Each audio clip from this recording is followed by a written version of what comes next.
Hello, beautiful soul. Welcome back to Everything Within podcast. I'm your host, Alina Krasnojon. This podcast is all about empowering you to build an extraordinary, fulfilling life and tap into the limitless potential that resides within you. Thank you for tuning in today. Today, we're diving deep into something that has completely transformed my life, and I believe it can transform yours too. We'll be talking about the power of rituals and routines in your everyday life. Not the sexy motivational stuff you see all over the internet, but the real, sometimes uncomfortable, but always transformative practice of showing up for yourself and establishing powerful routines, rituals, and habits every single day. Let's get started. 4 years ago, I was the person who would wait for motivation to start doing anything. I had these brilliant ideas about starting a business, start working on my creative projects, start to go to the gym, change my eating habits, and developing a meditation practice. But I was hoping that these changes will happen by themselves. I kept waiting for the perfect moment or the right feeling, but it never came. And then I kept blaming myself that my life doesn't change and that it doesn't go in the direction I wanted to go. I was stuck in the endless loop of stopping and starting. My mind, unhelpful thoughts, emotions, beliefs, and outdated survival strategies kept running the show, no matter how hard I tried to make any meaningful changes in my life. It took me years of trying and errors to start finally establishing powerful routines and habits that started to trigger meaningful changes in my life. It was a long process, and I would like to share with you how simple everyday rituals have not only changed my life, but have literally rewired my brain and transformed my identity. We will talk about why motivation is overrated and how to embrace discomfort, and most importantly, how to create lasting changes through your daily practices. So what is the science behind establishing routines? Every time you perform a ritual or routine, your brain creates neural pathways. Think of it like walking through the forest. The first time you walk a path, it's challenging. You're pushing through branches, stumbling over roots. But with each pass, your path becomes clearer, more defined, until eventually you can walk it without even thinking. This is exactly what happens in your brain when you establish a new routine. The first few times you do something new, whether it's meditation, exercise, or even the dreaded cold shower, your brain has to work hard. It's uncomfortable. It requires willpower. But with consistency, these pathways become stronger and the behavior becomes automated. This is why waiting for motivation is a losing strategy. There is no gene, hormone, or part of the brain that is called motivation, but your neural pathways are stable, reliable, and can be built over time. When you understand this, you realize that the initial discomfort isn't a sign that something is wrong. It's a sign that your brain is building new pathways. And here is something even more incredible. These routines don't just change what you do, they change who you are. Every time you choose the harder path, every time you show up for yourself, you're not just building habits, you're building your new identity. With identity-based habits, the focus is on who you wish to become. Now I would like to share some of the rituals, habits, and routines I established over the years, and how I was able to do it in my own life. And until this day, I keep experimenting with trying new things. It's not perfect by any means, and don't feel like you need to try all these practices and routines at once. You need to try many different things. Find the right approach that works for you, and keep experimenting before you find what truly works for you.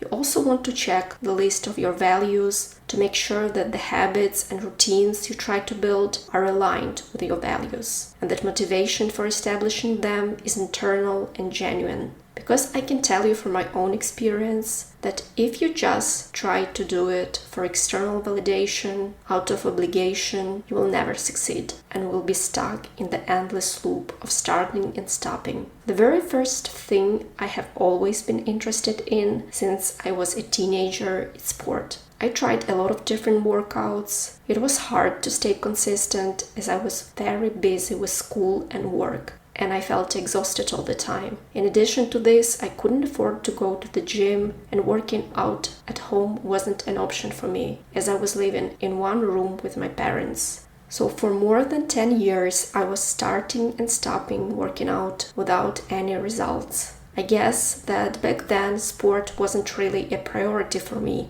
even if I thought it was. I was depressed, dealing with many family issues, studying extra hard, and it took my whole energy. It's not until I was 25, when I met my future husband, he encouraged me to try weightlifting for the first time in my life. He motivated me, and we were working out together. These were first glimpses of establishing a consistent habit of working out. I still wasn't as consistent as I would like. Sometimes life went in the way as well. I was working and studying extra hard once again while trying to survive in a foreign country. But this time it was different. My health became my priority. I was in a better place mentally, so it was easier to have energy and to show up for myself more consistently.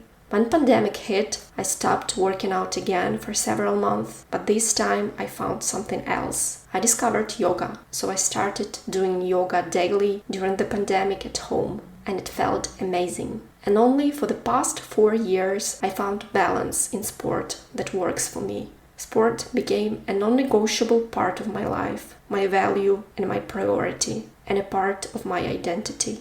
Moving my body daily is non-negotiable. I mix strength trainings and yoga through the week. Sometimes I give myself breaks when I feel I need rest or when it's the beginning of my cycle. You need to learn to listen to your body, be gentle with yourself, and just keep taking small daily baby steps towards building a habit of moving your body consistently. You can check my previous podcast episode where I spoke in more details about sport and how to build a habit of moving your body regularly. Another daily non-negotiable practice I established over the years is meditation. It's a part of my morning routine. I find that it's the best part of the day to do it, and I tried meditating at different times of the day. I started with 5-minute meditation practice and gradually increased time. Now I meditate 25 minutes every morning. It wasn't easy, sometimes I had to force myself a bit, but as I started to see improvements in my mental state and overall well-being, it motivated me to keep going. I think that everybody needs to meditate daily. You need to have some time every day without any distractions, a break from your own monkey mind when you can observe your thoughts, emotions, and your overall mental state. It can improve the quality of your daily life in ways you can't even imagine. I will probably have another podcast episode about meditation because it's not possible to go in all the details about it here now. Another practice I added recently is breath work. I do 10 minutes of breath work before my meditation practice every morning. You can try to do it at any part of the day, especially when you feel stressed and overwhelmed. I do HRV resonant breathing. It lowers stress, your heart rate, blood pressure, and improves mood. You need to have daily practices that can calm your physical body and your nervous system down. Feel free to try it if you're interested. One more practice I started to do is cold showers. It's quite recent. I was doing it for 4 months. And it kind of wasn't my conscious choice. Our water heater was broken, so I started to take cold showers. But now I would like to stick to it as long as possible. I like the boost of energy it gives me and how I can on purpose make myself do something difficult and uncomfortable. It builds stamina, resilience, and boosts your mood. Usually I do cold showers right after my workouts. It's a bit easier this way. So it's something that you can try as well if you're curious, just as an experiment. Another non-negotiable ritual I do 2 times per day is my skincare. I have struggled my whole life with horrible breakouts and nothing really helped until I became a real skincare geek. learned everything I could about skincare products, my skin, and what works for me. I was able to transform my skin. I can as well do a separate podcast episode about it because there is so much to say and there are so many really bad pieces of advice on the internet about skincare these days, and sometimes you do not even know where to look if you need some help. But it proves that if you really want to improve some aspect of your life, you can do it if you commit to do it. Another habit that is connected to the improved condition of my skin and overall well-being is changing my eating habits. As women, we go through 4 different hormonal phases every month, and it's important to nourish your body properly. I couldn't say that my eating habits were horrible through my life, but there were many things that I kept eating and that just didn't work for me, but I didn't really realize it back then. Make sure that you drink enough water, eat enough fruits and vegetables, carbs and protein daily. I drink homemade celery juice every morning and high-quality matcha without any milk and sugar. I believe that it transformed the way I feel, my energy levels, and my skin. Probably it's a good thing to reduce the amount of caffeine, sugar, and alcohol you consume on a regular basis if you feel tired, have problems with your sleep, have headaches, and have bad bowel movements. The same routines emerged with my business routine. Instead of waiting for inspiration to work on my creative projects, I created a ritual. Every morning from 9 to 11 a.m., I work on my most important creative task. No phone, no email, no distractions. At first, it felt like I was forcing myself, but now those 2 hours are the most productive part of my day, and they happen automatically. So despite my mood,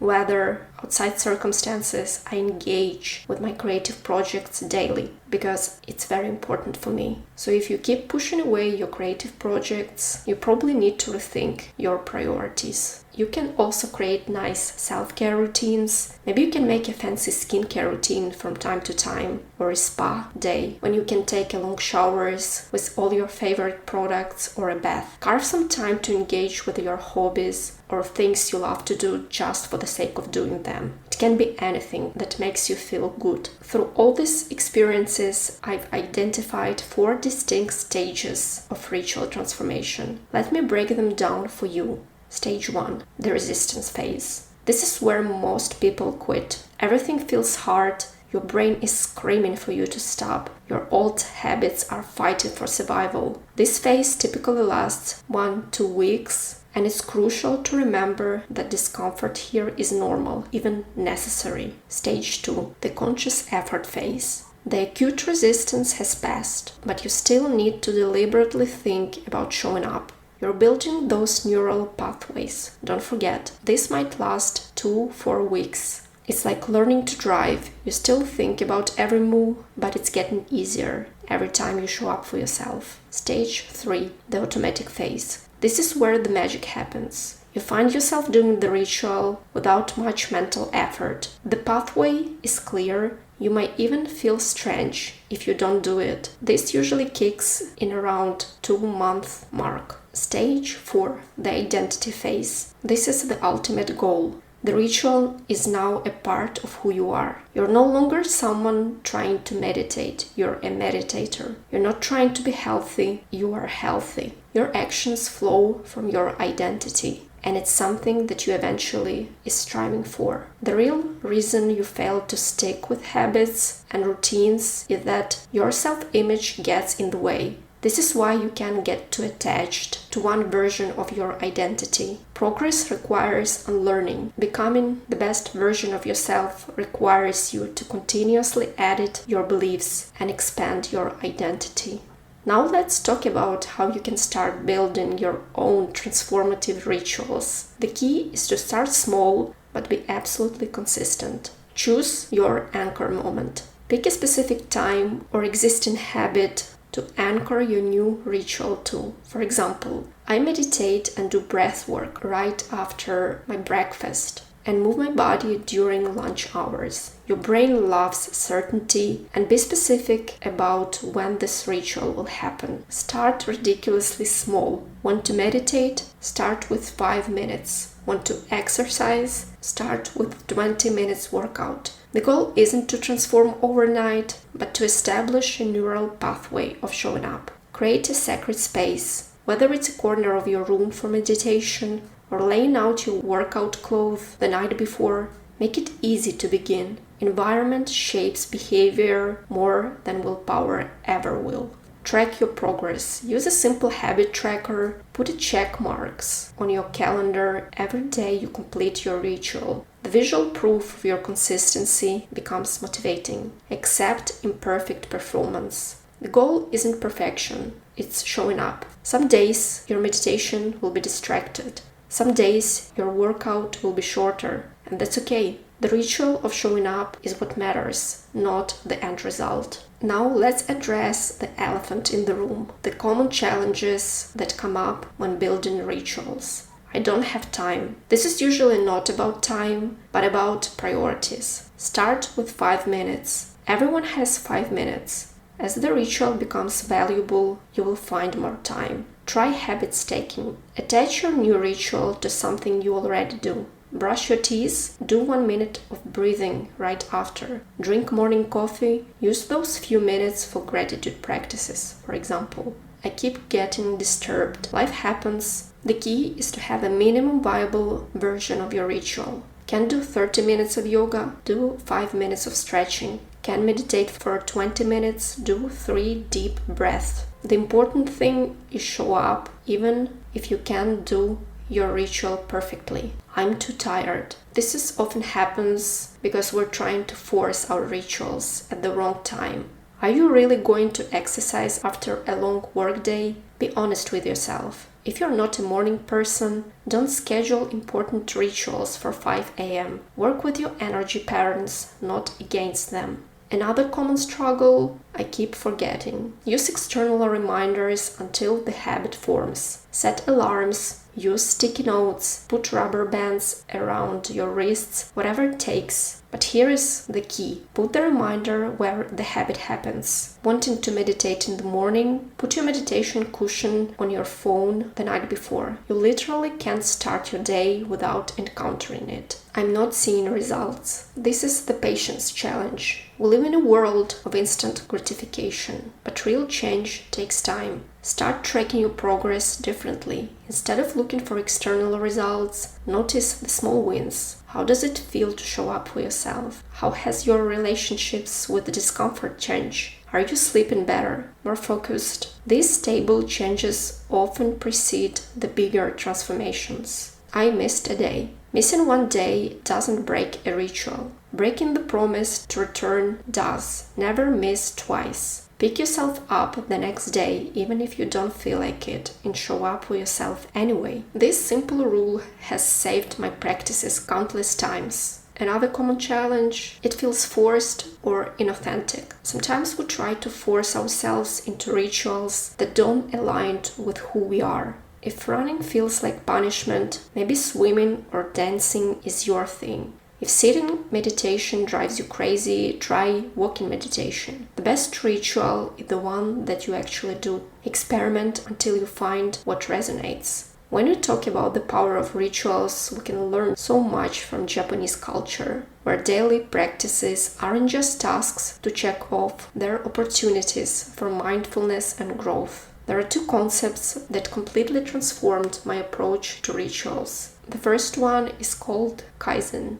the philosophy of continuous small improvements instead of making dramatic changes. Focus on tiny, consistent steps forward. This mirrors exactly what we know about how our brain builds habits. The second concept is called Ichi-go-ichi, treating each moment as a unique and precious occurrence. When I learned about this, I realized that every routine I was creating wasn't just another task. It became a singular, special moment that would never come again. Even something as simple as making my daily cup of matcha became a grounding ritual that helps me to breathe, to be in the moment, and enjoy my cup of tea in silence without any distractions.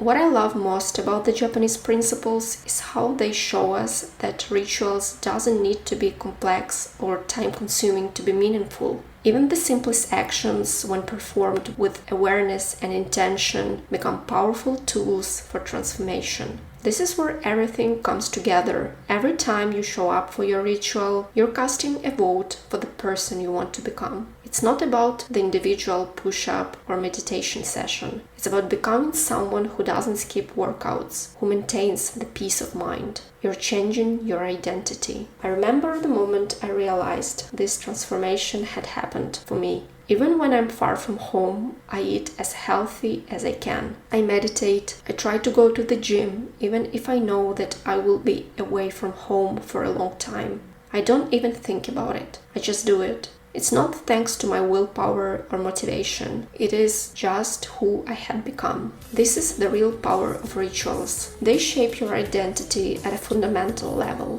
When your actions align with your desired identity, change becomes effortless. Choose one small ritual to begin tomorrow. Just one. Make it so small it seems ridiculous to fail. Want to start a meditation practice? Commit to 1 minute. Want to start exercising? Commit to 5-minute stretching. Remember, the goal isn't to transform your life overnight. The goal is to establish the ritual of showing up for yourself, to prove to yourself that you do what you say you will do. Share your journey with me. Let me know what ritual you're starting. I would love to hear from you. And remember, motivation is overrated, rituals are underrated. Your future self is built in the quiet moments when you choose to show up, especially when you don't feel like it. Thank you for listening. Thank you for being here. Until the next time. Bye.